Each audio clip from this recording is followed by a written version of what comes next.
اللہ الرحمن الرحیم۔ السلام علیکم۔ ایک دفعہ کا ذکر ہے، ایک کافر نے ایک بزرگ سے کہا، اگر تم میرے 3 سوالوں کا جواب دے دو تو میں مسلمان ہو جاؤں گا۔ نمبر 1، جب ہر کام اللہ کی مرضی سے ہوتا ہے تو تم لوگ انسان کو ذمہ دار کیوں ٹھہراتے ہو؟ نمبر 2، جب شیطان آگ کا بنا ہوا ہے تو اس پر آگ کیسے اثر کرے گی؟ نمبر 3، جب تمہیں اللہ تعالیٰ نظر نہیں آتا تو اسے کیوں مانتے ہو؟ بزرگ نے اس کے جواب میں پاس پڑا ہوا مٹی کا ڈھیلا اٹھا کر اس کو مارا۔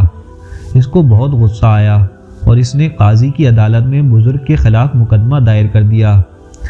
قاضی نے بزرگ کو بلایا اور ان سے پوچھا کہ تم نے کافر کے سوالوں کے جواب میں اسے مٹی کا ڈھیلا کیوں مارا؟ بزرگ نے کہا، یہ اس کے ان 3 سوالوں کا جواب ہے۔ قاضی نے کہا، وہ کیسے؟ بزرگ نے کہا، اس کے پہلے سوال کا جواب یہ ہے کہ میں نے یہ ڈھیلا اللہ کی مرضی سے اسے مارا ہے، تو پھر اس کا ذمہ دار مجھے کیوں ٹھہراتا ہے؟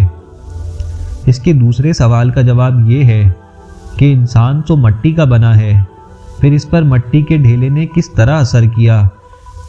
اس کے تیسرے سوال کا جواب یہ ہے کہ اسے درد نظر نہیں آتا تو اسے محسوس کیوں ہوتا ہے؟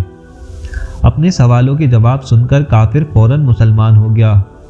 دوستو، جو لوگ اللہ تعالیٰ کے لیے اپنی زندگی وقف کر دیتے ہیں، اللہ رب العزت ان کی تربیت کرتے ہیں اور کس موقع پر کیا بات کرنی ہے اللہ تعالیٰ انہیں سمجھا دیتے ہیں۔